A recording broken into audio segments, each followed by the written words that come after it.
Welcome to the Guna Tokes, and hey, it's Friday evening, and you know what's going on? It's a match preview for tomorrow. We've got another big game. Okay, it's only Burnley. No offense to Burnley, no disrespect, but that's what people are going to say. It's only Burnley, but at the end of the day, 3 points are needed. A massive 3 points are needed because we are the first game of the weekend. Okay, there's a lot of other games at 3 o'clock, but in terms of our closest rivals, Liverpool, Manchester City, Liverpool are playing Saturday evening against Villa, and then Manchester City are playing the next day. So we need to really get some points on the board, especially with an opportunity for the other teams to drop points. You know, particularly Liverpool, who aren't in a good position at the moment. That result midweek was not good. Arne Slot made a big mistake, I think, by not putting at least a few of the big names on the bench. I mean, it's a bit ridiculous to put the whole team like kids in reserves and then to have on the bench like even more kids. Like, it doesn't make sense. Arteta, yeah, he changed the whole team, 10 changes, great, but he also stacked the bench in case we needed them. We were 1-0 up and he still brought them on to see out the game. You know, Chelsea did a similar thing. So Liverpool are not in a strong position, and it's a tough game. They're playing at home against the Villa, and so we'll see what happens there. Anyway, back to us. 3 o'clock kickoff for you people based in the UK. Here in Spain, it's going to be 4 p.m. And, you know, we're going to have to bring some of the big boys back in. That's why the changes were made midweek, because we've got 3 games before the international break left. We've got Slavia Prague on Tuesday, and then on next week Saturday we've got Sunderland, and Sunderland are flying, you know, so we should be getting these 3 points tomorrow to really put ourselves in a good position. So yeah, who's going to play? Who's going to come in? Start from the back. Raya. I mean, even when people do get past our defence, which is very rare, Raya is a top class goalkeeper. In my opinion, he should be Spain's #1, but Unai Simon keeps starting, and hey, it's really not my problem. I don't really support Spain, but I would love David Raya to be their #1. But hey, if he's going to be able to rest during the international break, so be it. Anyway, defence, expect Timber to come back in for sure, Calafiori as well. In central defence, Gabriel will come in. He came on in midweek, so he's going to be fit to start. Saliba is the one we're not really sure if he's fit yet. If he's fit, he'll start. If not, I would expect Mosquera to come in, although Nkapie played really well midweek against Brighton, but he's still kind of finding his feet a little bit, so I would expect Mosquera to start, but I'd be fine with whoever started between the two if Saliba doesn't make it.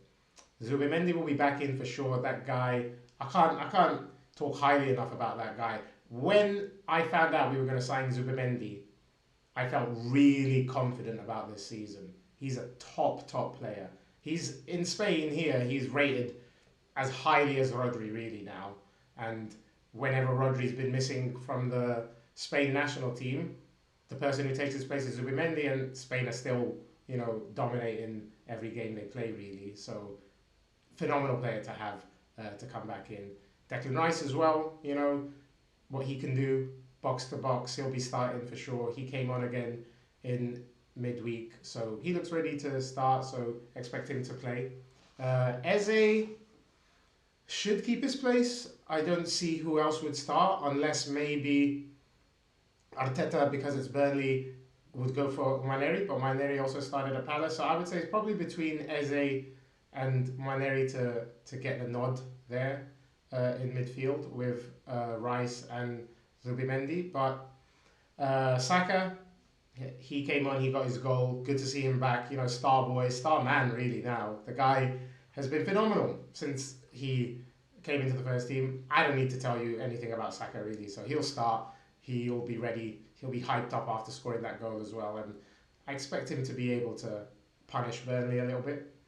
Gyökeres back in the starting 11. I'm glad that he didn't really play at all in midweek, because that guy's been playing every minute so far, and he's been phenomenal for us. The thing Gyökeres does is he gives so much space for other players to operate. You know, people can't just double up, triple up on Saka anymore, because if you do that, Gyökeres is going to be free. You know, and he knows how to score. He's got 5 goals this season, and he's still settling in. You know, I don't think he even expected to be starting so many games when he signed, but obviously with Havertz missing, he's had to step in, and he's done really well. I'm really happy with Gyökeres, no problems. It's nice to have another string to our bow, another way to attack, and another thing for the opposition to think about, really. And then on the left, Trossard should come back in. Martinelli, you know, he's been injured. I think he's still out, and so Trossard will start.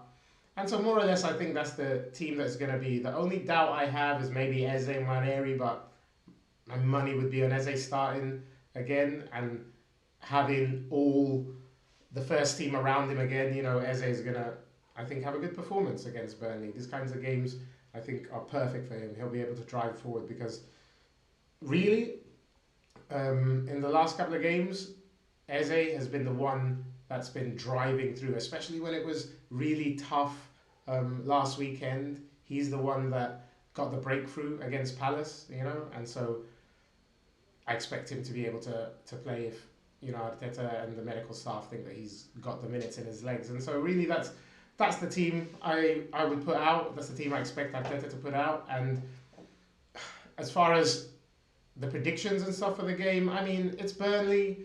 I don't want to disrespect them, but if you want to win the league, you have to beat Burnley, home or away. It doesn't matter. You've got to go there with the same attitude that we've had so far and be ready to perform. And I expect the guys to be ready. I don't expect any complacency to slip into this team this season. You know, it's going to be the first title that most of these players win if we manage to do it. And I think everybody is so focused on that and so driven by that, that I think that's kind of, you know, the special sauce for us this season. You know, out of the usual title challenges between Liverpool, City and us recently, we're the hungriest. You know, we've got the biggest squad and we've been together the longest, really, and I think we're quite settled. And so this season, I really feel that it's going to be a special season, and if we want it to be, we've got to be winning games like Burnley tomorrow. So that's what I reckon. The score is, I don't like putting numbers on it. I feel like I jinx it, really. But a clean sheet would be nice. I think we can manage that. And I'd like to see a couple of goals as well. So I think 2-0 could be a realistic scoreline. Hey, more than that, I'd be happy, but I'll take a 2-0. I'll take a 1-0 at the end of the day. So tomorrow, I think I'm going to try and do a little watch along, get that started, and share the game with me. Let's hopefully be able to celebrate some goals together. And hey, have a great Friday night, whatever you're doing going out. If you're watching this on Saturday before the game, come on, get excited, get your kit on, get to the pub. 3 o'clock game, tricky one in the UK, but here in Spain, it's easy for us to watch it. So definitely looking forward to it. So see you tomorrow. Come on, guys. Gunners, do it.